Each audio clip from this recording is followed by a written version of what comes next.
평범한 사람들의 비범한 삶의 이야기 팟캐스트 을들의 당나귀 귀 시즌 3. 와글와글 우리 시대 을들의 외침 본격 페미니즘 노동 방송 을들의 당나귀기. 안녕하세요 여러분. 을들의 당나귀기 시즌 3 15번째 시간입니다. 연호진경 인사드립니다. 안녕하세요. 안녕하세요. 이중삼중입니다. 네, 안녕하세요. 일다 나랑입니다. 네, 안녕하세요. 써니 선영입니다. 네, 오늘 반가운 얼굴 납치셨습니다. 네. 일다나랑님. 네, 반갑습니다. 네, 어떻게 건강은 좀 괜찮아지셨어요? 네, 아니 지난 녹음할 때 제가 한 1년에 한두 번 정도씩 급체를 하거든요. 이게 연례 행사인데 그러면은 이제 밤새 토하고 머리가 진짜 막 쏟아질 것처럼 아프고 거의 기어 다녀야 되는 지경인데 하필 그게 녹음날 딱 걸려서 불참을 해서 죄송합니다. 인생의 네. 부르는 항상 중요한 순간에 찾아오죠. 보고 싶었습니다. 네. 네, 저도요. 어쨌든 지금 괜찮아지신 거죠? 네, 네. 다행입니다. 네. 근데 우리가 이제 건강을 좀 챙겨야 할 나이가 됐어요. 한참 전에 됐습니다. 네. 사실. 네. 네, 누구도 챙겨주지 않는 건강 스스로 잘 살펴서 다 같이 건강 100세를 누려보아요, 여러분. 난 근데 징그럽군요. 가끔 진짜 100살까지 살아야 된다라고 하는 사실에 절망할 때가 있어요. 아니, 내가 내 몸을 제대로 움직일 수 있는 것도 아닐 건데 건강 100세라고 하는 게 과연 가당키나 한 말인가? 저는 제일 좀 끔찍한 게 뭐냐면요. 이빨이 다 빠졌어. 그래서 내가 씹어서 먹지도 못해. 그래서 거기에 가짜 이빨 막 그 틀니 있잖아요. 또 틀니를 끼고 계신 우리 그 어르신들께는 죄송하지만 저도 이제 그럴 거니까. 그러면서까지 이 생명을 유지할 수밖에 없는 해야 하는 그런 생각을 하면은 저는 되게 좀 이상하더라고요. 끔찍하더라고요. 근데 또 생각을 해보면 저는 고등학교 때까지 그런 생각을 했었어요. 내가 30을 넘으면 살아있지 않을 거야. 왜요? 그러니까 뭔가 인생의 중요한 모든 것들은 한 30 전에 다 끝날 거다. 그러니까 그 이후의 삶이라고 하는 게 뭐 가당키나 하냐. 뭐 그런 생각을 했었던 것 같아요. 근데 어릴 때 그런 생각들 해보지 않나요? 그 서른쯤이란 노래도 있잖아요. 그 네. 노래를 한참 부를 때에는 내가 진짜 30까지 어떻게 살아 있겠나, 30에 뭐 하고 있겠나 이랬는데 지금은 다 지나간 30이 한참 지나서 그 노래를 부르면서 웃고 나죠. 아니 근데 저는 30이 된 그 언니들 이모들을 보면서 나도 30쯤에는 뭔가가 이 사회에서 돼 있겠다. 무슨 역할이든지 아니 꼭 역할까지는 아니어도 그래도 내가 무엇을 하면서 살지가 방향이 정해져서 되게 안정적이진 않아도 무엇을 하면서 있을지가 좀 이렇게 정해졌을 줄 알았어요. 근데 저는 여전히 30이 훌쩍 넘었는데도 여전히도 갈 때 같아요. 뭐를 하면서 내가 이 100세면 100세까지 뭐를 하면서 그렇게 살까? 아직까지도 저는 30이 저 앞에 있는 것 같아요. 제가 30대 초반 때 그때 당시에 딱 40이 된 언니가 있었어요. 그 언니한테 언니 40이 되면 어때? 그때 언니가 막 웃는 거예요. 너랑 똑같지 뭐! 정답이시네요. 그러니까 우리가 나이가 들어간다는 거가 어릴 때는 굉장한 거였다라고 생각을 했었지만 사실 실상 우리가 나이를 먹어간다라고 하는 거는 조금 더 조심스러워져야 하는 게 아닌가? 그리고 조금 더 어떤 지혜로움에 대한 강박이 더 생긴다라고 하는 느낌이 좀 있어요. 왜냐하면 이제 나이가 들어갈수록 뭔가에 대해서 내가 묻기보다는 물어보는 사람들이 많아지고 근데 거기에 대해서 나는 답을 갖고 있지 못한 것 같은데 뭐라도 대답을 해야 되고 그냥 가끔은 이렇게 막 소리를 질러버리고 싶을 때도 있어요. 나도 너랑 똑같단 말이지. 뭐 이 얘기를 듣는 언니들은 또 뭐라고 얘기할지 모르겠습니다만은 어쨌든 우리가 살아갈 인생이 아직도 창창하게 많이 남아있다라고 하는 것만은 분명한 사실인 것 같습니다. 우리 하루하루 알차게 행복하게 살아가 보도록 합시다, 여러분. 나 이제 오늘의 주제가 성별 임금 격차와 성차별을 더더더 부추기는 출산과 육아 가사에 대한 겁니다. 오늘 할 말이 많은 것 같은 우리 이중삼중님과 써니선영님 어떻게 지내셨나요? 우리 이중삼중님은 이중에서 다시 삼중이 됐죠? 네, 제가 이제 새로 출근을 하게 돼가지고 벌써요? 네, 아. 한 10일 된 것 같아요. 그래서 많이 걱정을 했어요. 사실은 이제 이전에 활동을 하던 곳은 집에서 그 사무실까지 걸어서 20분 내외였고 자전거로 10분 내외 이런 공간이었고 일이 많을 때에는 어린이집에서 아이를 데리고 와서 사무실에서 같이 일을 할 수 있는 이런 환경이었는데 지금은 일단 출퇴근이 1시간 반에서 2시간이 걸리지요. 그래서 고민을 많이 했는데 10일 딱 해보니까 좀 좋은 것 같아요.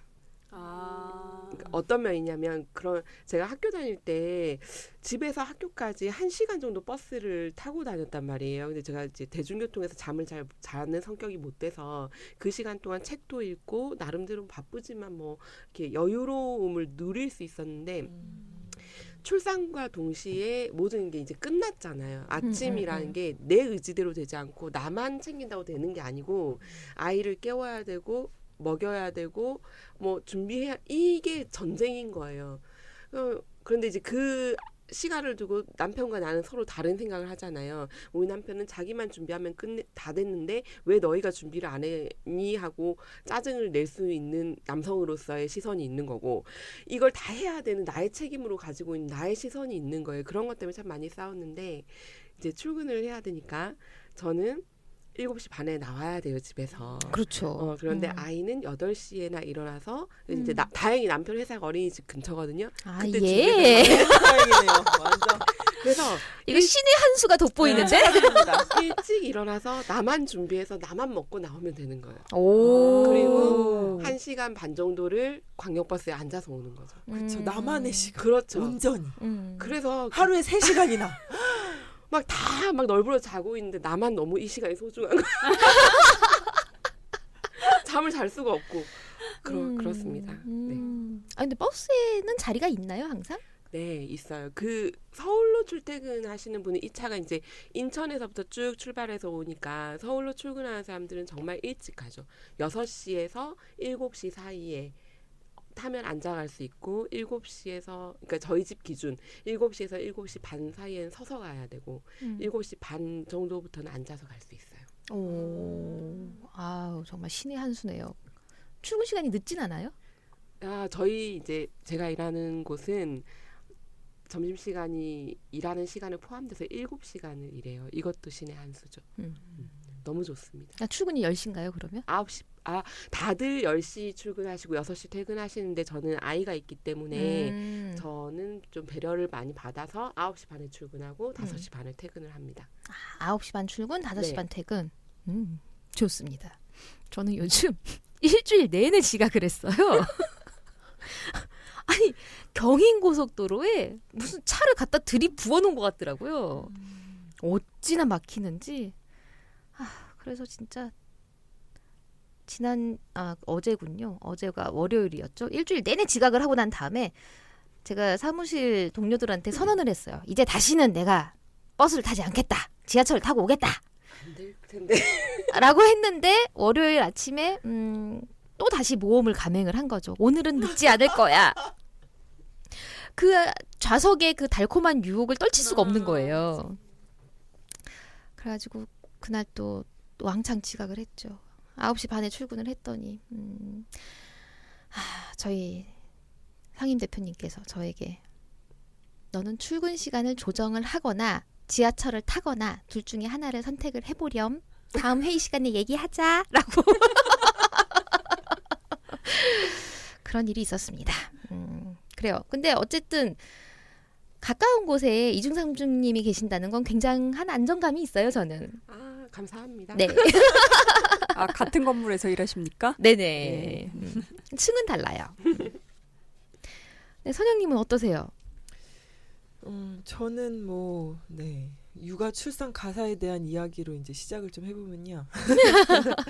이제 일단 제가 아기 낳고, 이제 신랑이랑 아기랑 셋이 있다가, 이제 친정으로 들어갔거든요. 예. 그러니까 부모님 댁으로 들어간 지 지금 한 3월이니까 벌써 6개월이 돼가네요. 예. 반년 정도가 됐고. 그래서 가사는 이제 친정 엄마를 착취하고 있는 와중이고요.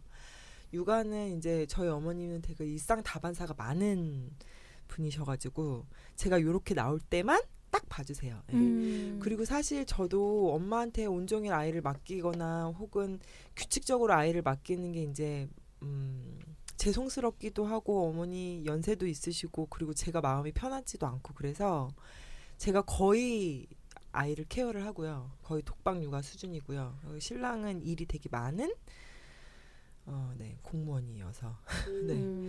그래서 네. 그리고 일은 이제 주업으로 할 수 없는 상황이어가지고 쉬는 시간과 잠자는 시간을 활용해서 짬짬이 하고 있고요.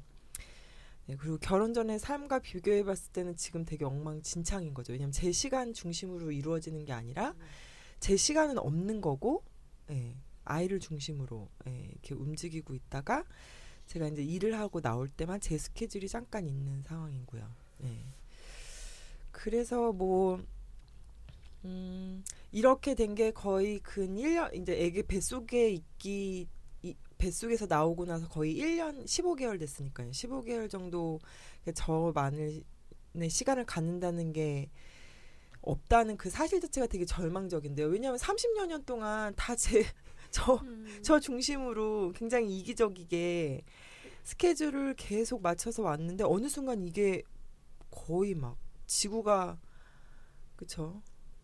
천지개벽. 네, 천지가 개벽되듯이 이게 딱 바뀌는 거잖아요. 저는 근데 사실 이거를 상상을 하지를 못했던 것 같아요. 네, 주변에 가까이에서 이제 올케 언니들이 있긴 했지만 제가 그거를 뭐 24시간 언니들을 본 것도 아니었고 그래서 되게 절망감이 느껴지고 있는데 더욱이 이제 비정규 연구자잖아요. 앞서 이제 방송에서도 얘기했지만 고용 상태는 제 시간을 만드는 것이 더 불가능하게 하고요. 이 비정규직이라고 하는.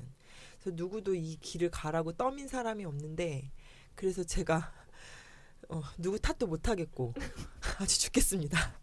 그리고 육체적으로 힘들지만 이런 정신적으로 이게 더 훨씬 힘든 것 같아요. 이런 상태가. 네. 그래서 어디서부터 잘못된 것인지 이번 방송을 통해서 제가 좀 심도 있는 고민을 여러분과 나눠보고 싶네요. 아, 네. 고민을 나누는 건 좋은데 해결책까지 나오진 않을 것 같아서 참. 근데 이제 뭐 힘을 얻어갈 수 있지 않겠습니까? 네, 해결책이라고 하는 게 여러 가지가 있을 수 그렇죠. 있으니까. 에너지 네, 업이 네. 될 수도 있고요. 네. 그렇게 생각을 해보도록 합시다. 아 근데 제가 여러 미즈 게시판 같은 것들을 보다 보니까 누군가 그렇게 올려놓은 걸 봤어요. 산후 우울증이라고 하는 게 사실은 호르몬의 작용은 아니다. 그것은 명백하게 남편들의 무관심 탓이다.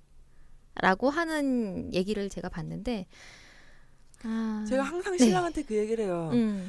신랑이 이제 제가 한참 이 힘듦이 피크에 올랐을 때 약간 정신병자 같거든요. 그러면 이제 왜 이 기복이 되게 크니까요. 근데 신랑이 그거를 옆에서 보고 있다가 정신병자 같다고 이렇게 얘기를 한 번씩 해주거든요. 제가 신랑한테 한 장 그러죠. 나의 정신병은 너 때문이다. 내가 정신병이 있을 수는 있는데 그거를 더 강하게 만들고 이 정신병으로부터 헤어나기 못하게 하는 건 너 때문이라고.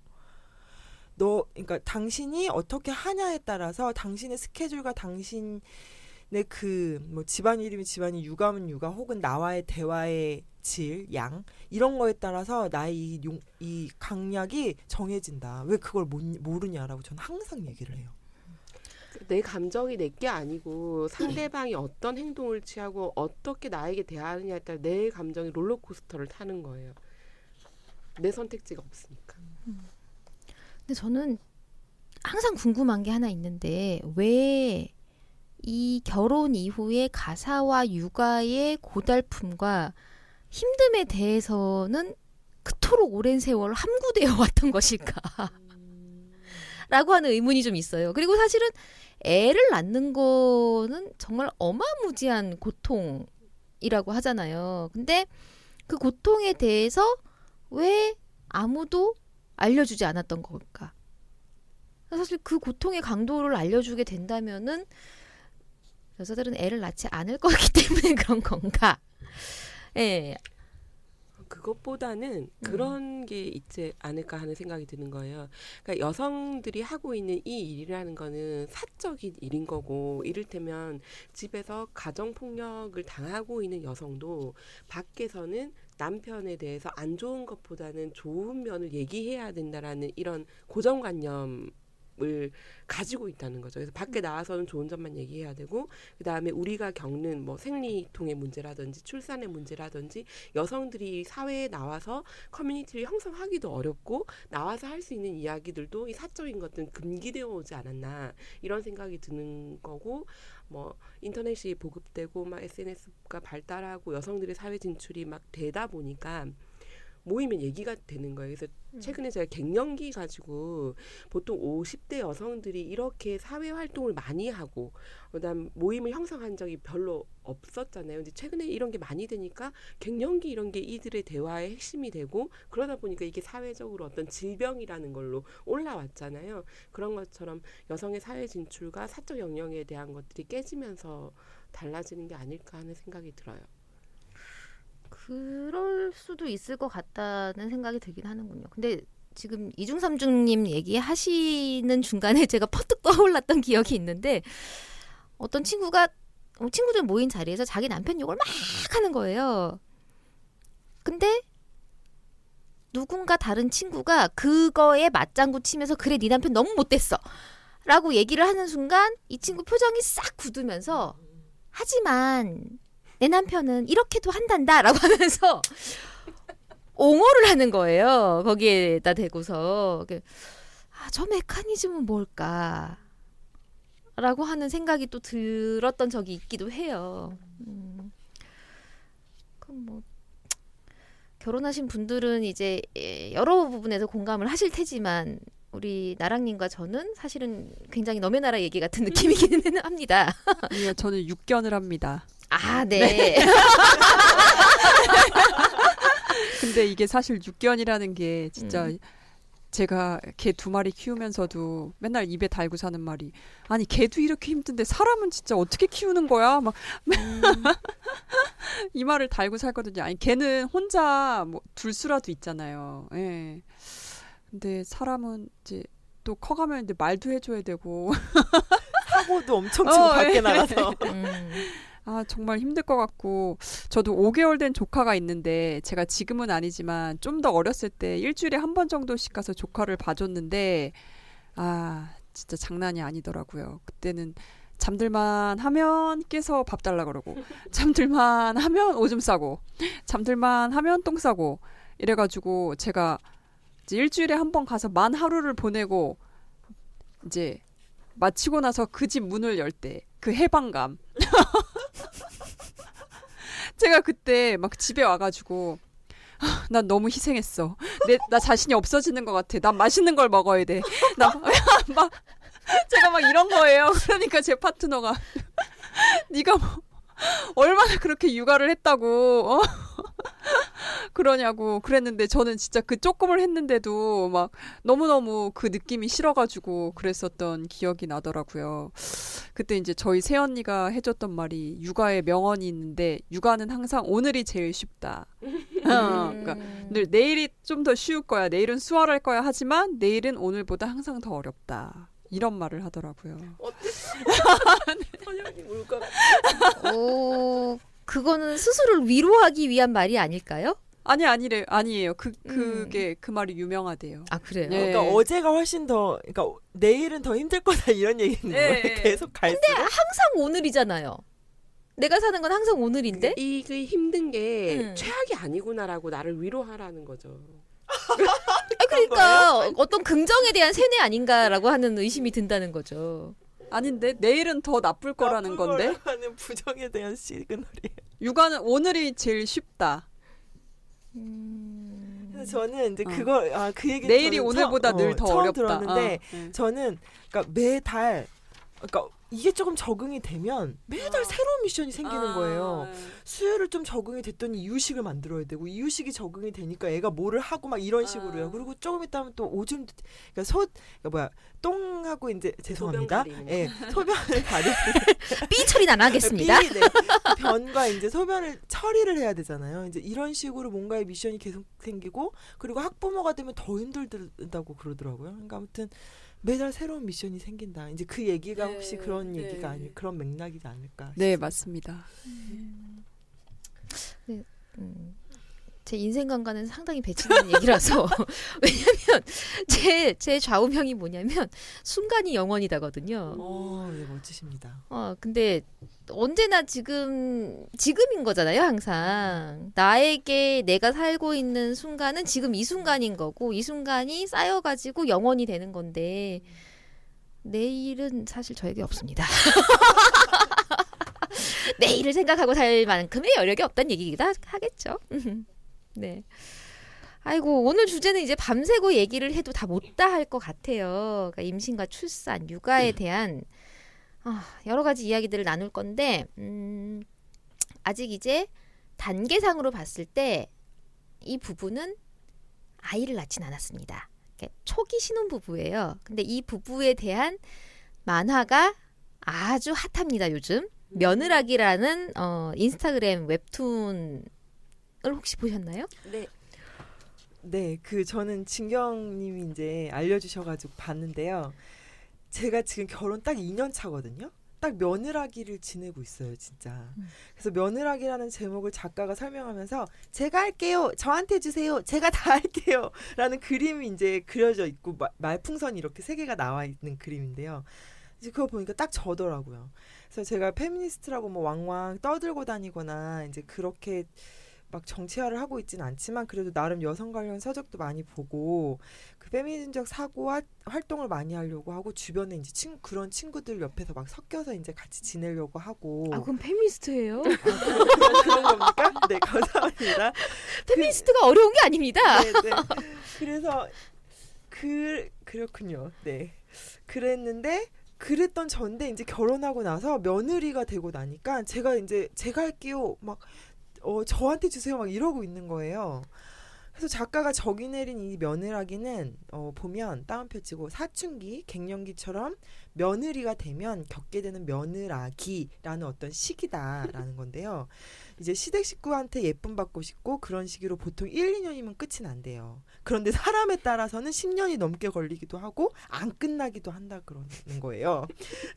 그래서 전 언제까지 갈지 아직 모르겠는데 근데 아직 2년 이제 만 2년 됐는데 아직은 이제 어머님이나 이제 시댁 식구들한테 예쁨 받고 싶은 욕구가 있어요. 근데 이게 참 이상하죠. 근데 그럼 예쁨을 받고 싶은 욕구를 어떻게 표현을 하세요?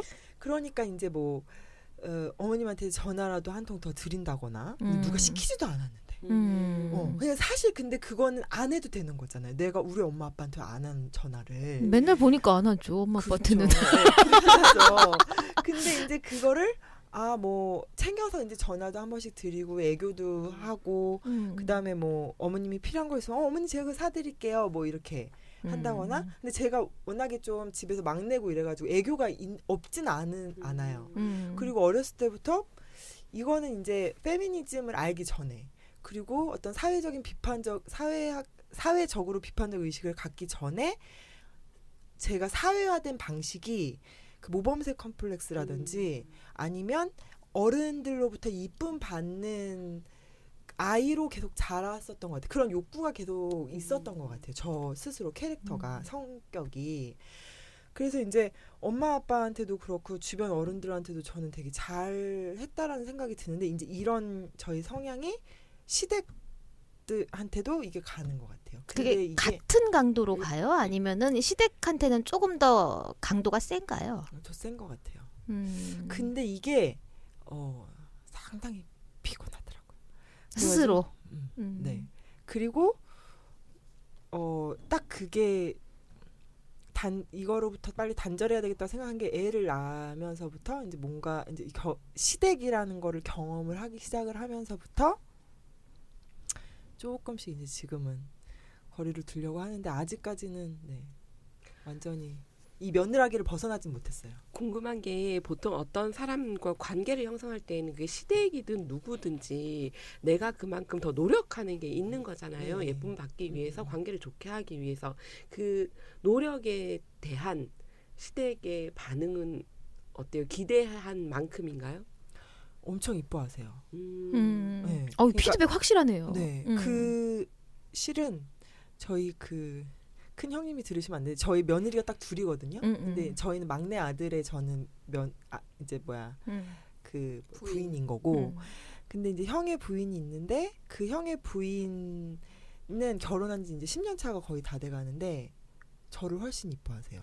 근데 그거를 막 두드러지게 내색은 안 하시지만 그게 확 느껴져요. 그래서 형님도 이제 그것에 대해서 조금 이제 섭섭해하는 부분이 있지만 근데 저는 이런 거죠. 형님하고 내가 연대를 잘해야지 내가 편할 수 있다. 무조건. 그럼요.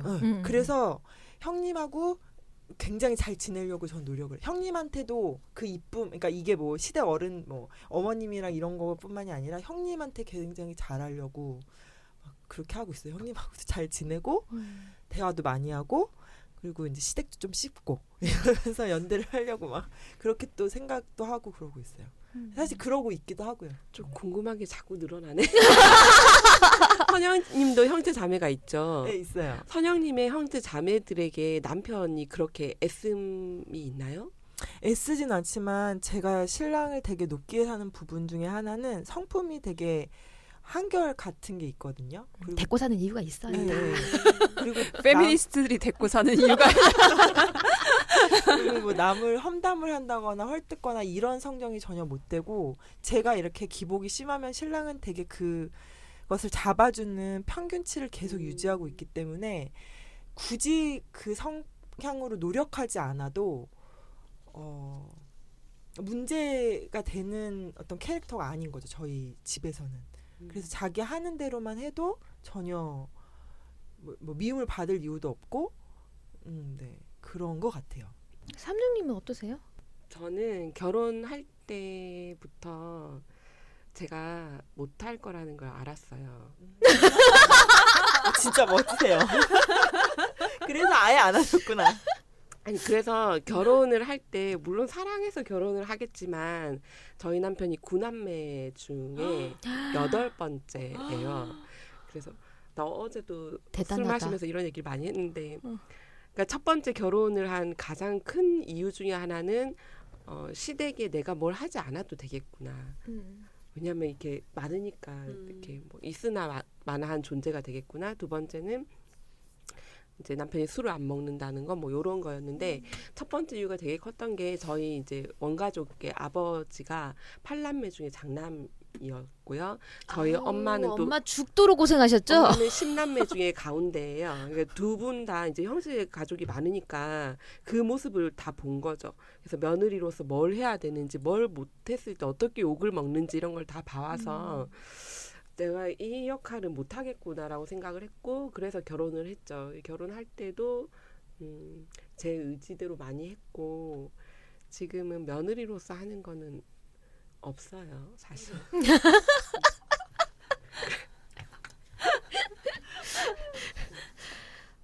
네, 삶은 다양합니다. 삶은 다양한데 저는 이제 올케 언니가 있잖아요. 올케 언니가 있는데 올케 언니가 결혼을 딱 해가지고 저를 이렇게 부르는 거예요. 아가씨? 제가 그 말을 듣자마자 너무나 화들짝 놀라가지고 아니 언니가 우리 집에 뭐 종로로 타려고 온 것도 아닌데 왜 나를 아가씨라고 부르냐고. 그냥 언니보다 나이가 어리니까 그냥 이름 부르시라고 그랬더니 언니가 너무나 해맑게 웃으면서 네 진경씨 이러는 거예요. 사실 저는 이제 제 역할이 며느리로서의 역할은 없고 이제 시누이와 딸로서의 어떤 원가족과의 관계가 있는 거잖아요. 근데 거기에서 이제 저희 올케 언니는 굉장히 잘해요. 잘하는데 올케 언니랑 오빠의 삶을 보면은 정말 자기 생활이 없다는 생각이 들 때가 많아요. 올케 언니께서요? 네, 왜냐하면은 항상 두 사람은 주말이 되면은 우리 그 부모님 집을 방문을 하거나 아니면은 친정을 방문을 하거나 그런 경우가 굉장히 많더라고요. 물론 이게 짬짬이 뭐 애들을 데리고 어디 놀러 가기도 하고 그렇겠지만 그럼에도 불구하고 사실은 이제 그런 어떤 양쪽 가족에 대한 어떤 의무 이런 것들 때문에 굉장히 삶이 좀 팍팍해 보인다는 생각이 좀 들 때가 많아요. 나는 저렇게 못 살겠구나 라는 생각을 할 때가 많죠. 그러면 혹시 제가 궁금한 건데 이제 시누이로서 올케를 보면서 좀 못마땅하거나 우리 엄마한테 이렇게 좀 해줬으면 좋겠는데 그런 거가 혹시 생각이 대표님께서 든 적이 있나요? 저는 근데 사실은 며느리로서의 역할에 대한 것들은 저는 일단 저를 페미니스트로서 정체화를 했기 때문에 사실 삼촌님의 생각과 같아요. 뭔가를 역할에 대해서 뭔가를 더 해야 된다라고 하는 생각은 별로 없거든요. 그냥 자신의 삶을 그냥 열심히 살아가면 되는 게 아니냐라고 하는 생각이 들어가지고 뭐 사실은 엄마가 뭐 언니에 대해서 뭐라 얘기할 때도 있어요. 근데 저는 항상 엄마 편을 든 적이 없어요. 그거는 언니가 뭔가 이유가 있을 거다. 그것에 대해서 언니랑 얘기를 해봐라. 아니면은 언니가 그렇게 얘기를 한 데에는 뭔가 그 뒷배가 뭔가 있다. 그거를 엄마가 잘 헤아려라.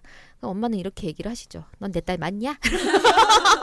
근데 저도 사실 오빠가 둘이었어서 올케 언니가 두 분인데, 그러니까 저도 항상 그러고 싶은데 엄마 얘기를 듣다 보면 이제 그게 그렇게 안 될 때가 있어서 이걸 참 조절하기 되게 힘들더라고요. 그래서 한번 여쭤본 거예요. 근데 얘기를 하다 보니까 이런 저한테도 며느라기가 있기는 했었네요.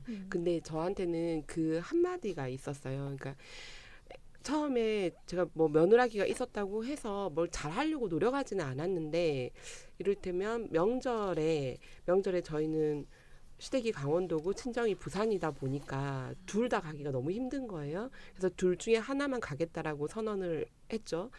그렇게 하기로 했는데 마음이 편하지 않았던 거죠. 내 마음이. 그리고 뭐 시댁에서 뭘 하는데 남편이 안 가니까 난 당연히 안 가라고 안 가요.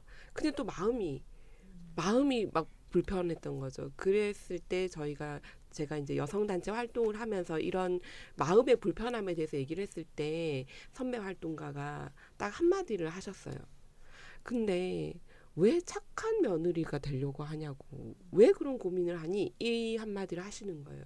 생각해보니까 사실 하지도 않으면서 그걸 하지도 않으면 당연히 나쁜 며느리라고 손가락질 받는 것도 당연한데 나는 하지도 않으면서 또 착하다는 인정은 받고 싶어 하지 않았나? 이런 생각을 하면서 그걸 놓게 됐어요. 그러니까 훨씬 마음이 편하고 내가 할 수 있는 만큼 하는 거고 내가 마음이 동할 때 하는 거고 그렇게 마음을 정리하면서 저의 며느라기가 끝이 났죠. 우리 선영님의 며느라기는 언제 끝날지는 참 알 수 없습니다만은 그래도 뭔가 좀 그냥 본인이 균형을 잡아갈 수 있는 선에서 적당히 조절을 하시면 좋겠다는 생각이 좀 들기는 해요. 근데 사실 며느라기라고 하는 시기 자체는 어쨌든 우리 사회가 우리한테 주입한 그런 것들도 분명히 있잖아요. 네. 근데 나랑님은 이제 결혼이라는 제도로 편입된 건 아니지만 그럼에도 불구하고 파트너가 있으시잖아요. 네. 어때요? 그러니까 나랑님 같은 경우도 이제 나랑님 부모님이 계실 거고 파트너도 파트너 부모님이나 형제가 있을 건데 만나는 경우가 있나요? 네, 저는 이제 양쪽 다 부모님한테 커밍아웃은 안 한 상태이긴 한데 이제 그냥 베프 사이고 이제 같이 사는 친구로 알고 계신데 이제 파트너가 그 자기 부모님이랑 사이가 별로 안 좋아가지고 이제 제가 파트너의 부모님을 만날 일은 별로 없고 이제 파트너는 저희 부모님이랑은 밥도 자주 먹고 여행도 간 적도 있고. 여행을요? 예. 구성원이 어떻게 됐어요? 그 여행 구성원이? 넷이 엄마 아빠 다 파트너. 네. 저 파트너. 네. 예의도 받으셔라. 네, 그리고 뭐 돌잔치 저희 조카 돌잔치래. 100일 그냥 집에서 간단하게 잔치했을 때 뭐 엄마 아빠 오빠 새언니, 그다음에 조카, 그다음에 저 파트너 이렇게 또 같이 가서 이렇게 하고 뭐 아니면 누구 오빠 결혼식 때도 같이 갔었구나. 예. 그런 식으로 같이 가고 있고 이제 부모님 입장에서는 제가 결혼도 안 하고 사는데 혼자 사는 것보다 평생 같이 할 든든한 친구가 있으면은 이제 되게 그런 좋으신 거고 든든하신가 봐요. 그래서 파트너한테 물어봤을 때 좋은 점이 뭐고 안 좋은 점은 뭐니 물어보니까 그러니까 좋은 점은 이제 커밍아웃을 안 했기 때문에 이제 뭐 며느리나 이런 가족이 아닌 거잖아요. 그러니까 가족으로서의 의무는 안 해도 되는데 또 예뻐해 주시고 좋아해 주시고 하니까 이제 그런 건 좋은데 근데 결국에는 가족 그 이제 근저에는 아니 쟤는 그래도 우리 가족은 아니야. 이게 있지 않냐. 그러니까 결국은 인정 못 받는 거 아니냐. 거짓말 해야 되는 그런 사실은 거짓말인 거고 거짓말 해야 되는 상황은 싫다고 예, 그렇게 얘기하긴 하는데 저는 여태까지 불효를 너무 많이 해가지고 커밍아웃까지 하면은 정말 가슴에 대못을 확인 사살을 하는 것 같아서 죽을 때까지 무슨 불효를 전 진짜 완전 모범생 같이 생겼는데 감옥도 갔다 오고 좀, 예. 네. 예, 노동운동하다 감옥도 갔다 오고 이래가지고 예. 그래서 아무튼 더 이상의 불효는 안 하고 싶어서 예.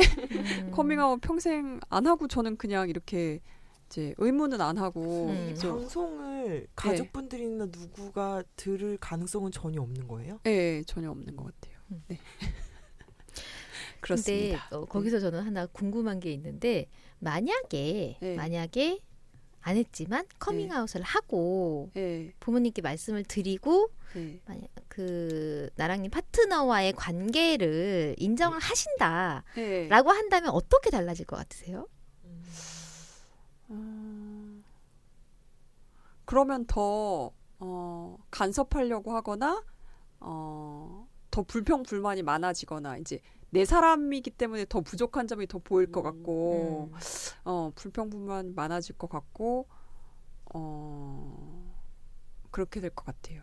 그러면서 그렇지만 또 한편으로는 아까는 그래도 가족은 아니야. 이거였다면 이제 인정하신다면 이렇게 뭐 그런 흠이 있거나 뭐 100% 내 마음에 들진 않지만 그래도 쟤는 우리 가족 이렇게 생각하시는 게 달라지겠죠.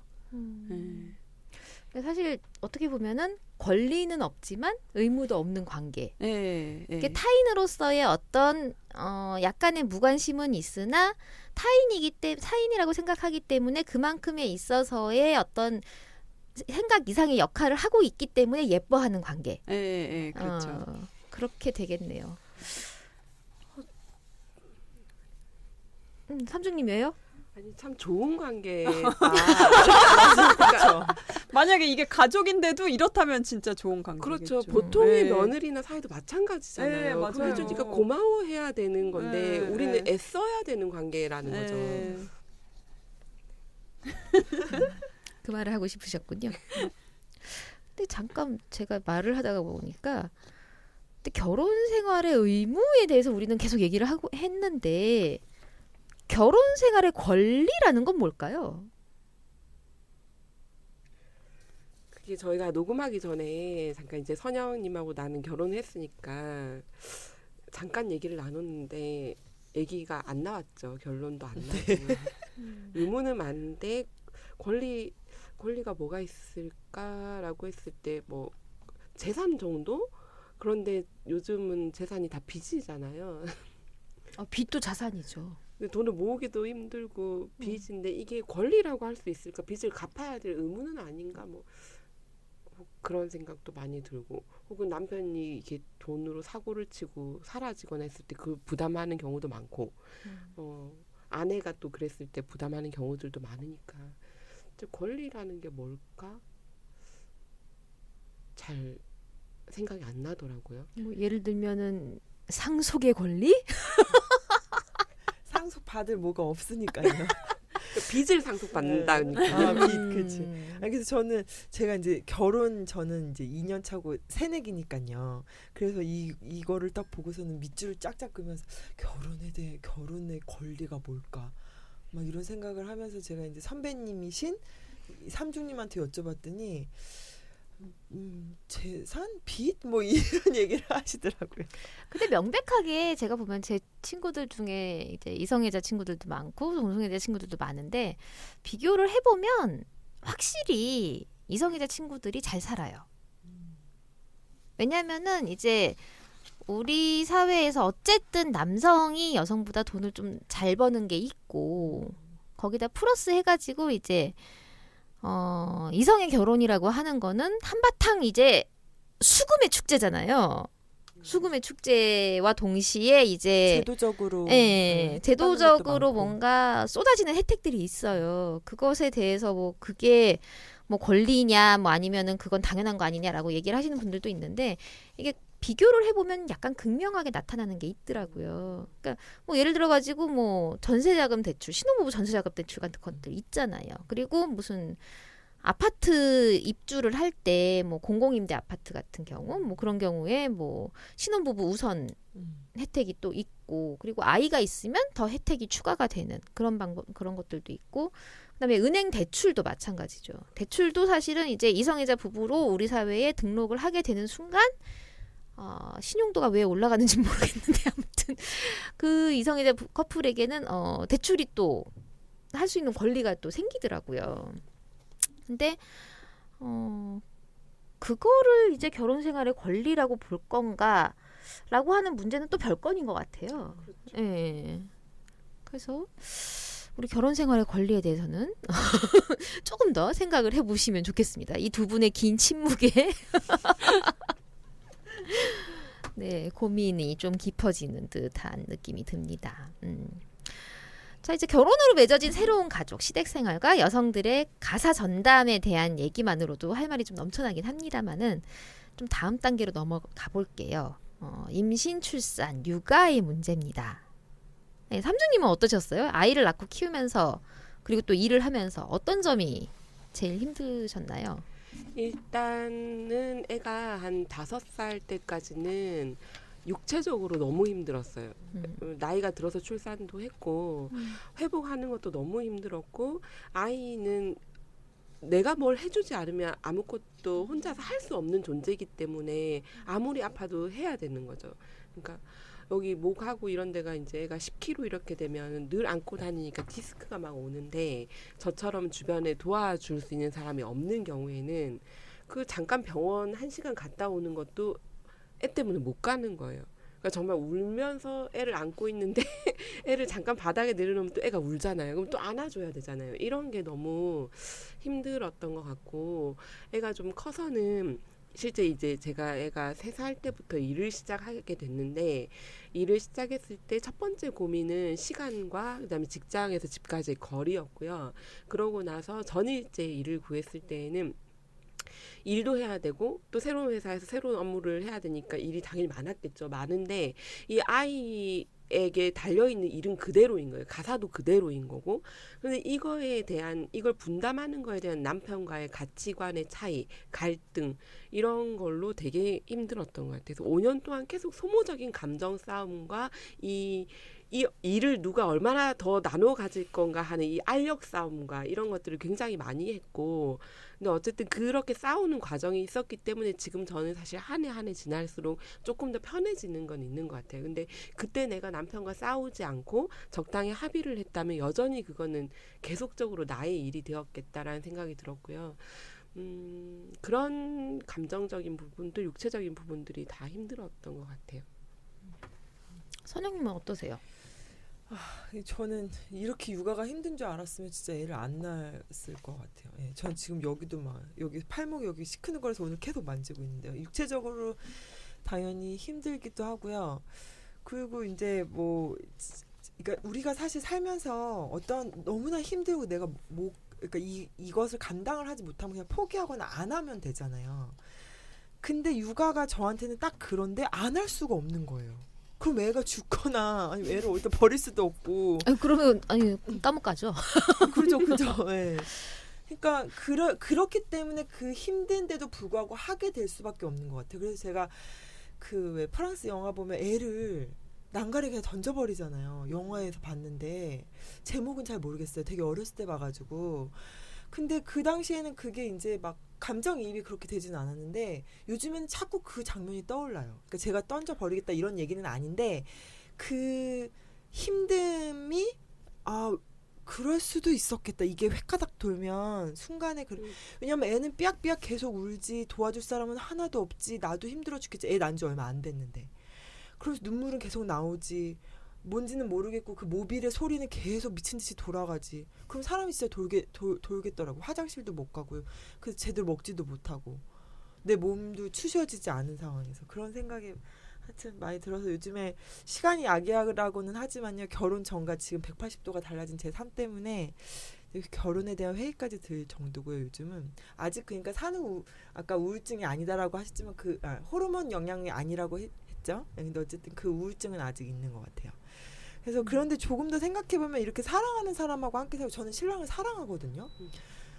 되게 믿고 막 싸우고 그렇지만 그냥 보면 좋아요. 아직까지는. 근데 사랑하네요. 네, 그런 것 같아요. 그런데 그 사랑하는 사람하고 함께 살고 아이를 낳는 일이 이렇게 힘들어야 되는 건 아니잖아요.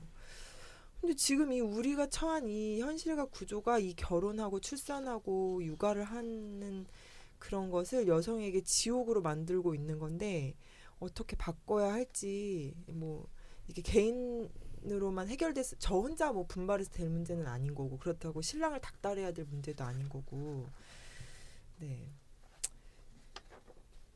중요한 문제인 것 같아서 얘기를 좀 더 해보면 좋을 것 같아요.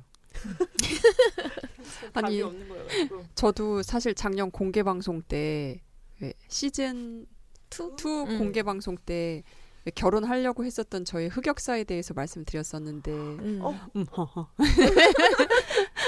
근데 제가 그때 결혼 안 하려고 결심하게 된 계기가 제가 그때 이제 모 여성단체에서 일을 하고 있었는데 바로 같은 팀에 그서 일하는 친구가 이제 결혼해서 애를 키우면서 애가 4-5살 정도였나? 활동을 하고 있는 친구였는데 그걸 제가 옆에서 고스란히 다 본 거죠. 그 친구의 일거수일투족을. 그걸 보면서 나는 저건 못하겠다. 그 확신이 딱 서더라고요. 제 옆에는 그런 사람이 하나도 없었던 거예요. 저 다 솔로예요. 아. 네, 대학원생들도 다 솔로고 그리고 아까 올케 언니 얘기했지만 올케 언니가 저한테 뭐 일거수일투족 보여주는 것도 아니고 힘듦을 저한테 얘기하진 않잖아요. 시민한테. 저는 진짜 없었던 거죠. 그래서 제가 그 친구한테 진짜 고마워하며 속으로 지금도 이제 결혼 안 한 거를 진짜 제 취향에는 너무 안 맞는 일이겠다 싶어서 아무튼 그렇게 생각하는데 오늘도 제가 이제 후배 지금 애 둘 연년생 키우고 있는 그 남자 후배한테 너는 애 키울 때 힘든 그 힘듦이 애 키울 때 느끼는 그런 보람으로 상쇄가 돼? 그러니까 그렇게 물어봤어요. 그러니까 걔가 플러스 마이너스에서 0인 것 같다 그러더라고요. 딱 힘든 만큼 또 보람도 있고 기쁨도 주고 근데 또 기쁜 만큼 또 힘들고 해서 0인 것 같다고 하긴 했는데 아무튼 저는 여성들이 겪고 있는 이런 여성들이 겪고 있는 가사 전담이나 독박 육아 이런 게 지금 사회적으로 문제가 되고 있는 저출산 이거의 가장 큰 원인이라는 생각이 들어요.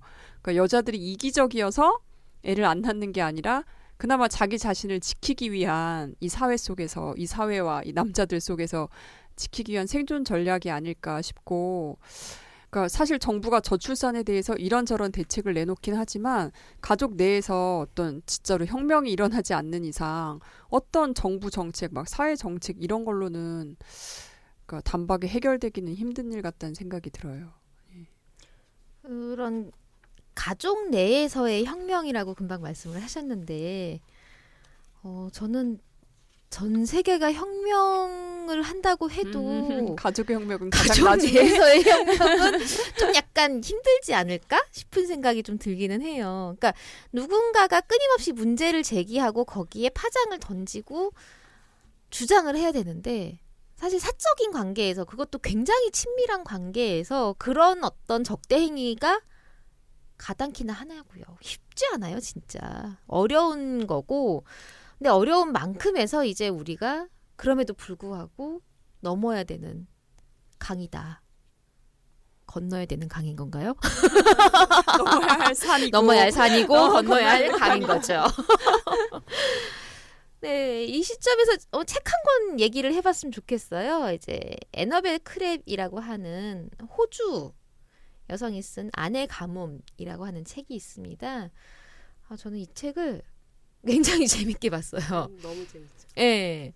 그러니까 가사 노동과 육아라고 하는 어떤 아내가 하는 역할들에 대해서 사실은 이제 그 뒤에 이면에 있는 것들과 그리고 이제 산업혁명과 자본주의라고 하는 사회적 구조 문제로 인식을 하고 이런 불평등들을 좀 촘촘하게 분석을 한 보고서인데 이게 굉장히 재밌게 책장이 잘 넘어가요. 잘 넘어가는데 거기에서 이제 저자가 보면은 굉장히 디테일한 비유들을 많이 하잖아요. 예. 전 그게 굉장히 재밌더라고요. 책에서 보면 전통적으로 아내란 집안 여기저기 쌓여가는 무급 노동을 더 많이 하려고 유급 노동을 그만둔 사람으로 남자일 수도 있고 여자일 수도 있다는 내용이 있죠. 중요한 건 가정 밖에서 직업을 가지고 일하는 사람에게 아내는 끝내주기 좋은 직업적 자산이라는 거예요. 대부분의 남자는 가사노동을 감당해주는 아내가 있기 때문에 가정 밖에서 편안하게 활동할 수 있다. 전업주부 아내를 무급 노동을 위해 유급 노동을 그만둔 사람으로 정의 내리고 있는 건 진짜 재밌는 거죠. 이런 정의를 따를 때 고위직에 오른 여성이 부족한 것이 아니라 여성이 고위직에 진출할 수 있도록 도와줄 사람, 즉 여자를 위한 아내가 집안에 부족한 거죠. 네, 맞습니다. 근데 이 남성 생계 부양자 모델 이게 뭐 인류 역사 이래로 대대로 내려오는 그런 모델이 아니라는 거죠.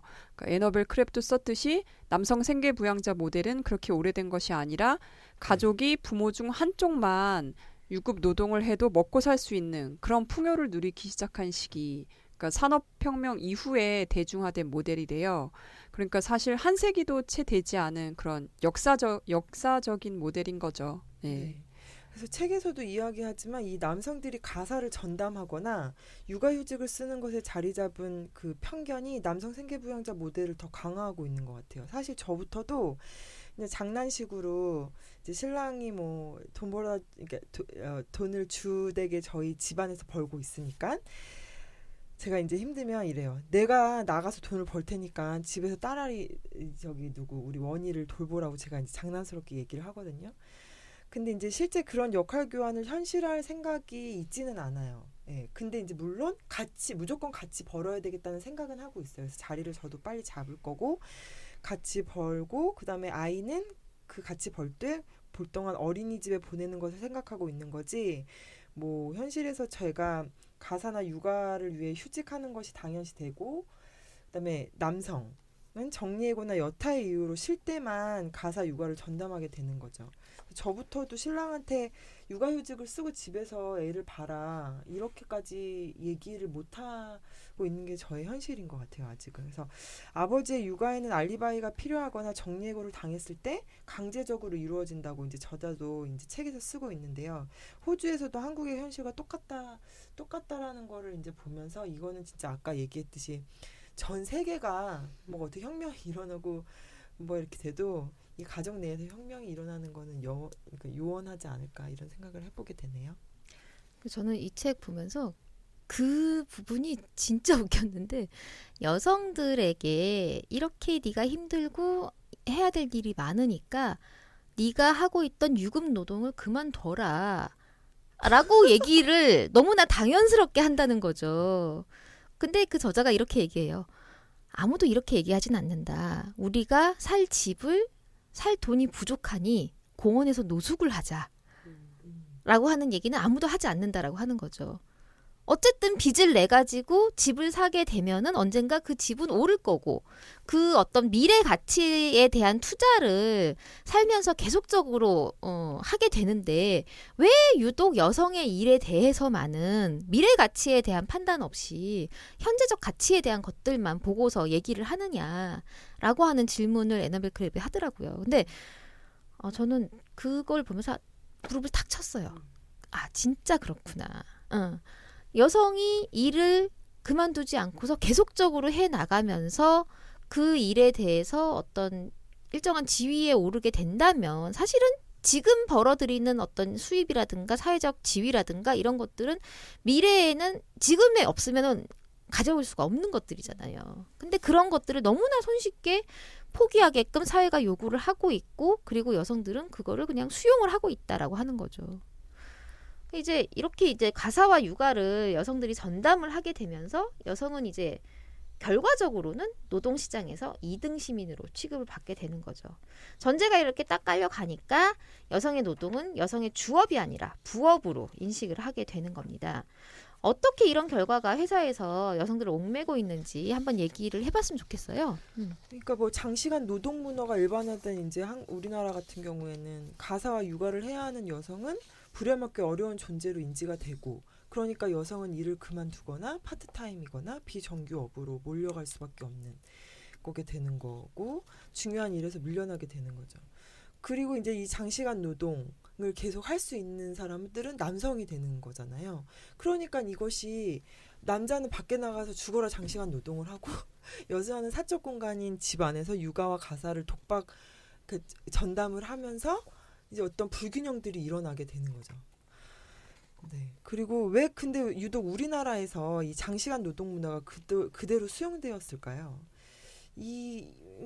당연하죠. 임금이 낮기 때문에 그래요. 그래서 야근을 많이 해야 되고 특근을 해야지만 지금과 같은 4인 가족이 한 달 생활비를 벌 수 있을 남성 생계 부양자가 집으로 그 돈을 가져가야지 살 수 있기 때문에 장시간 노동을 할 수밖에 없고 근데 그래야 이제 이 낮은 임금을 유지해야지 회사가 유지된다라고 하는 이 강박이 사회 전체적으로 깔려 있는 거고요.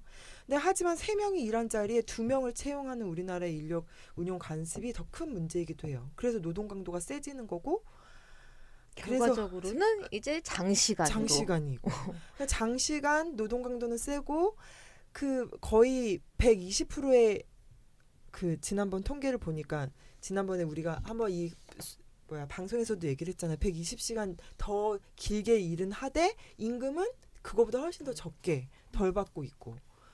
그러니까 혼자 벌어서는 안 되는데 그러니까 여성이 나가서 일을 할 수는 없는 구조이면서 여자가 나가서 일을 할 경우에는 2중 3중의 고통을 온전히 고스란히 받아야 되는 상황이 오는 거죠. 갈수록 악순환이 되는 것 같아요.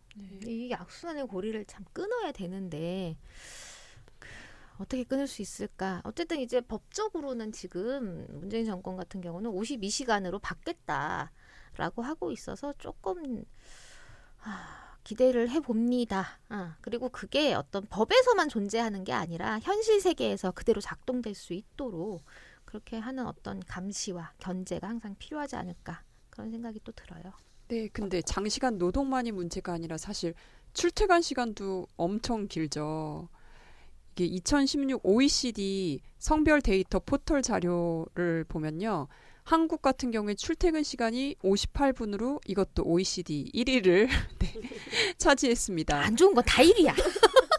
네, 조사 대상인 OECD 국가 26개 나라의 평균 28분의 2배가 넘는 시간이고요. 통근 시간이 가장 짧은 노르웨이 14분, 스웨덴 18분의 이제 3-4배에 가까운 그런 시간이에요. OECD 국가는 아니지만 조사 대상에 포함됐던 중국이나 남아프리카 공화국, 인도도 47분, 40분, 32분 이 정도로 이제 한국보다는 더 짧더라고요. 이렇게 긴 출퇴근 시간이나 장시간 노동 때문에 결과적으로 공평한 가사 분담이나 육아 분담이라는 게 먼 나라 얘기가 될 수밖에 없는 거 아닌가 좀 이런 생각이 들고요. 통계를 좀 더 세부적으로 살펴보면 이제 2014년에 통계청에서 발표한 내용으로는 수도권 출퇴근 시간은 1시간 36분, 남성의 통근 시간은 1시간 48분, 여성이 1시간 18분. 그러니까 가사와 육아에 부담이 있는 여성들은 그나마 직업을 선택할 때조차 1시간 36분보다는 덜 걸리 1시간 48분보다는 덜 걸리는 1시간 18분짜리로 그나마 집과 가까운 곳을 선택하게 되는 이런 상황입니다. 예. 꽤 굉장히 재밌는 거는요. 그 저희 그 부설 센터나 이런 데들에서 이제 직업 상담하는 경우 굉장히 많아요. 근데 항상 그 여성들이 하시는 얘기가 집 가까운 곳을 찾으세요. 근데 우리나라는 구조적으로 정말 서울 집중이 지나치게 과밀해 돼 있기 때문에 집 가까운 곳에 일자리라고 하는 게 현실적으로 굉장히 쉽지가 않잖아요. 그리고 너무 비싸죠. 예, 예. 집값이 비싸죠. 그 너무 웃긴 게 이제 서울 외의 곳 같은 경우는 이제 일자리가 없고 어쨌든 일자리를 구하려면 서울로 들어와야 되는데 서울에서는 그 비싼 집세를 감당하고 살 수 있는 방법이 없고. 그래서 외곽으로 자리를 잡게 되다 보니까. 그 사실 뭐 이중 삼중님이랑 저 같은 경우만 해도 출퇴근 시간이 뭐 3시간이죠 뭐 하루에. 예. 그렇게 되는 거죠. 이런 현실들 때문에 이제 면접에서부터 여성들은 이제 갉아먹히고 있죠. 여성들은 가사와 육아 때문에 일단 직장에서 쓸모 있고 유용한 노동력으로 인정받지 못하는 거예요. 재작년에 저희 심층 면접했을 때 실제로 굉장히 일을 잘하시는 분인데 집에 빨리 딱 퇴근하고 칼퇴근하는 것이 자신의 어떤 부족함이라고 생각을 해서 점심시간에 점심을 먹지 않고 간단히 먹고 일을 해가지고 이걸 맞춰놓고 퇴근을 하셔서 또 아이를 데리러 가시는 그런 일들이 있더라고요. 그래서 아이를 가진 여성이 아무리 일을 잘해도 아이가 있는 그 존재가 있다라는 거 하나만으로도 쟤는 애 때문에 뭘 못할 거야라는 이 편견을 가지고 바라본다는 거예요. 그리고 또 나중에 결국은 저러다가 가사와 육아 때문에 곧 그만둘 거야. 그만둘 존재로 설정을 한다는 거. 육아휴직은 여성의 몫이라고 생각하고 남성들은 육아휴직 대상에서 아예 이제 생각조차 하지 않는 경우들이 있죠. 육아휴직을 가는 남성들이 늘어나고는 있지만 2016년 기준으로 8.5%라고 해요. 이들은 대부분 그나마 대기업이나 공공부문 등 안정적인 일자리에 있는 사람들이라는 거죠. 더욱 큰 문제는 육아휴직을 다녀온 사람들에게 회사가 주는 불이익, 뭐 승진 누락이라든지 일방적인 전환 배치 등 커리어를 유지하기 어려운 상황에 몰아넣고 있고, 오늘 나온 뉴스에서도 그 골든 어디 회사에서 육아휴직 다녀온 사람에게 자리가 없다며 원래 증권 매니저 이런 걸 하시던 분인데 남대문에서 명함 나눠주기 시키고 굉장히 조직적인 괴롭힘들이 있었더라고요. 이제 알아서 나가라 이렇게 얘기를 하는 거죠. 그러니까 해고를 위한 이 수순을 밟는다고 하더라고요.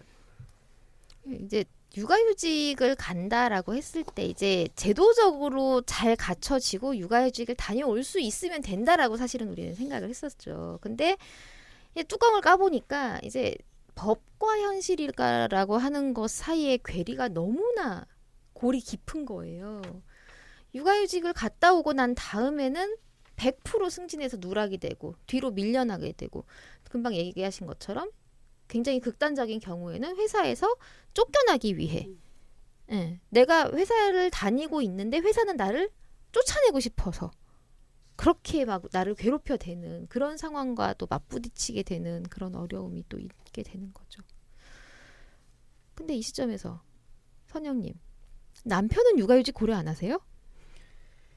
그러니까요. 제 주변의 페미니스트들이 다 저한테 그 얘기를 하거든요. 네. 빨리 육아휴직을 쓰라고 해라, 공무원이니까. 근데 이게 제가 딱 안정적으로 돈을 제가 벌 수 있을 때 그게 제가 그렇게 하라라고 얘기할 수 있을 것 같아요. 근데 사실 신랑을 그렇게 쓰라 그러고 제가 안정적인 일자리를 갖기 위해서 저의 시간이 필요한 거잖아요. 그래서 안정적인 일자리가 제가 없더라도 쓰게끔 해야 되는 게 맞아요.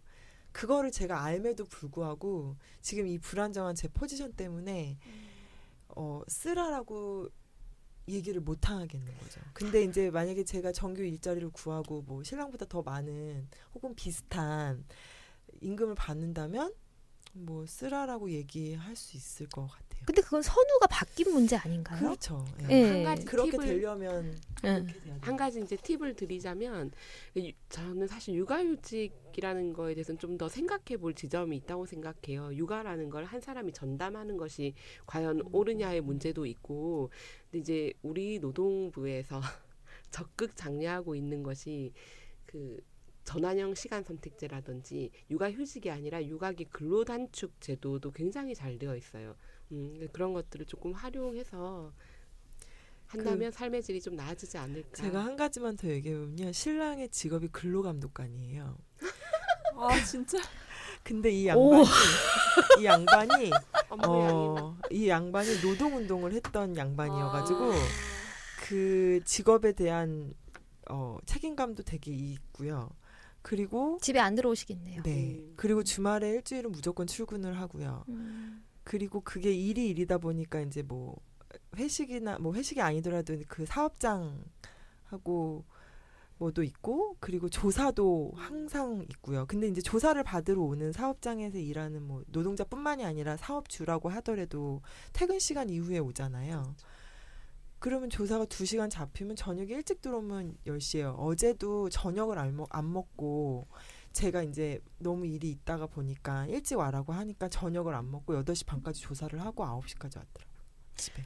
그 사발면을 들고. 근데 거기 만약에 상황이 그렇다라고 한다면 저는 더더욱 육아휴직을 권해드려요. 왜냐면은 이제 아이와 교감을 할 시간이 절대적으로 없잖아요. 절대적으로 없는 상황에서 아이는 점점 커갈 거고, 그렇게 되면은 너무나 커버린 아이와 교감하기는 더더욱 어려워지거든요. 근데 어릴 때 조금이라도 더 같이 시간을 보내고 나면은 그게 이 아이를 바라보는 게 행복하다라고 하는 걸 알게 된다고 하더라고요. 근데 그런 경험이 없었던 사람들 같은 경우는 그냥 그렇게 시간을 흘려보내고 아이와는 점점 더 멀어지게 되는 결과를 가져올 수 있을 것 같아요. 그러니까 본인도 되게 안타까워해요. 그러니까 뭐 길게 쓰지 않더라도 뭐 그쵸. 몇 달만이라도 좀 쉬시라고 하세요. 그래 볼까요? 네. 네. 그럼 제가 다음에 이거 언제가 될지 모르겠지만 좋은 소식으로.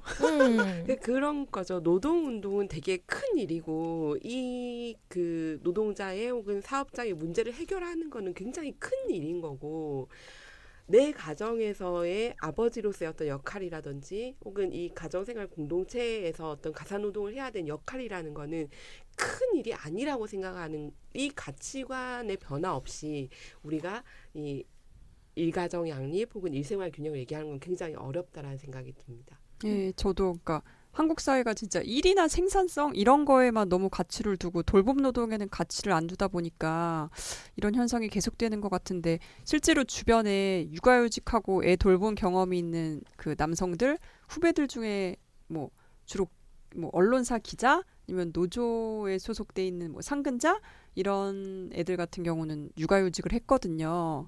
근데 5년 뭐 어느 그 노동센터 같은 데서 5년 일했는데 그중에 20개월을 육아휴직을 썼다 그러더라고요. 잠깐만. 육아휴직을 어떻게 20개월을 쓸 수가 있어요?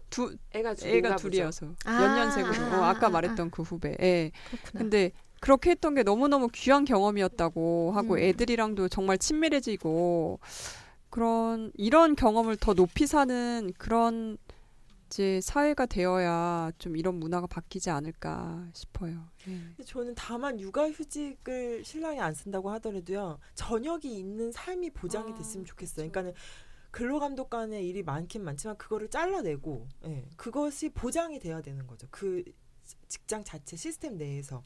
그래서 저녁이 있어서 9 to 6 하면 딱 퇴근하고 6시 반에만 와도 괜찮거든요. 예. 그렇게 해가지고 6시 반부터 같이 시간을 보내고 주말에는 출근 안 하고 딱 그렇게 법망에 있는 것만이라도 지켜질 수 있다면 저는 이 독박 육아에서 벗어날 수 있다라는 생각을 되게 많이 해요. 네. 현실적으로는 불가능하니까. 육아휴직을. 네, 알겠습니다. 지금 제가 볼 때 가장 현실적으로 가능한 방법은 남편이 육아휴직을 다만 몇 달이라도 갖는 거예요. 네. 근데 그렇게 가지고 나면은 좀 달라지지 않을까요? 네, 그럴 수 있겠죠. 네. 그리고 선영님도 이제 비정규 노동자의 상황에서 좀 벗어나가지고 좀 미래를 찾아보기 위한 시간이 필요하잖아요. 그런 준비를 하기 위한 시간이 필요한 건데 지금 사실 한 몇 달 수입이 육아휴직 급여로 깎인다고 해가지고 당장 굶어 죽는 거 아니잖아요. 그러니까 투자할 수 있을 때 투자하는 게 좋다는 생각이 좀 듭니다. 네. 아이고 오늘 엄청난 얘기들을 많이 했습니다. 회사에서의 장시간 노동, 그리고 남성과 육아휴직, 그리고 가사와 육아 속에서 허덕이며 살아가는 우리 여성들의 이야기, 그리고 며느라기까지 몇 가지 어떤 이분법으로 우리 사회들이 굴러왔던 것 같아요. 근데 어떻게 보면은 이제 남성의 노동은 임금이 주어지고 여성이 수행하는 가사와 육아는 무급이라는 것이 좀 다른 점이라고 할 수가 있겠고요. 근데 그럼에도 불구하고 이제 모두가 같이 해야 되는 것이 사실은 돌봄 노동이죠. 그러니까 돌봄 노동은 뭐 단순하게 부모만 해서 되는 거는 또 아니라고 봐요. 아이들도 해야 되는 거죠. 내 몫의 돌봄 노동은 내가 하는 것이, 그리고 그게 어릴 때부터 이제 관습처럼 습관처럼 내 몸에 배어 있게 된다면 조금 나은 그런 어떤 나를 돌볼 수 있는 어른으로 성장할 수 있지 않을까. 아이들에게도 좋을 것 같아요. 어쨌든 우리 일찍 퇴근합시다. 모든 사람들이 일찍 퇴근하는 그날까지, 칼퇴근이 아닌 정시퇴근이 우리 사회에 정착되는 그날까지, 그리고 야근을 못하는 여성들이 전담해온 가사노동, 돌봄노동, 육아를 여성과 동등하게 남성들이 함께하는 그날까지 우리는 계속 떠들어 나가겠습니다. 예, 다음 시간에는 이제 우리가 고용단절이라고 하는 주제로 이야기를 이어가겠는데요. 이제 고용단절은 경력단절보다는 좀 더 큰 개념입니다. 우리가 흔히 출산과 육아 때문에 직장을 그만두고 이로 인해서 지금까지의 경력이 단절된다는 것이 경력 단절이라고 얘기를 해왔고요.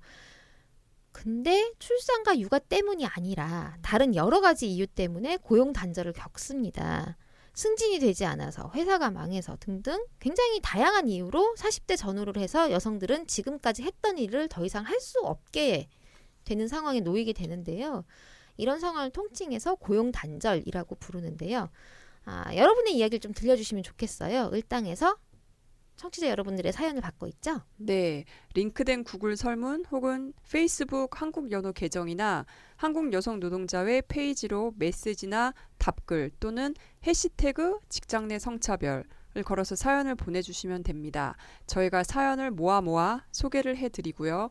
질문도 좋고 내 이야기, 친구 이야기 무엇이든 좋습니다. 소정의 상품도 드리니까 많은 참여 부탁드립니다. 네. 소정의 상품은 저희가 면생리대를 준비를 했는데 너무 좋아요. 아니 이게 요새는 생리컵이 더 좋긴 한데 아직 시판이 안 되고 이게 있죠. 뭐냐면은 네. 저희가 면생리대를 사업을 했었어요. 지금이 절호의 기회인데 정말. 근데 저희가 올 초에 그 사업을 접었답니다. 왜요? 안 팔려서. 진짜요? 다시 네. 할 순 없나요? 그래서 다시 재개를 할까 고민을 하고 있어요. 하세요. 네. 저 지금 고민할 사야 때가 되는데. 아니라 음. 해야 될 때예요. 참 우리가 사업운이 없구나. 우리가 돈을 벌 팔자는 아니구나 라고 하는 생각을 좀 가끔 해보긴 합니다만 이번처럼 절실하게 그 생각이 들었던 적은 없네요. 어쨌든 네, 저희가 선물로 면생리대를 보내드리니까 여러분들의 많은 참여 부탁드릴게요. 자, 저희가 여러분들의 사연을 모아 소개를 드릴게요. 많은 참여 부탁드리고요. 다음 시간도 저희는 두근두근 기대하고 있겠습니다. 오늘도 을당 팟캐스트 들어주신 청취자 여러분들께 감사의 인사드립니다. 다음 시간에 또 만나요. 추천 꾹 눌러주시고 댓글 많이 달아주세요. 제발. 팟캐스트 을들의 당나귀 귀 시즌3는 2017 서울특별시 성평등기금 후원 사업으로 한국여성노동자회에서 제작합니다.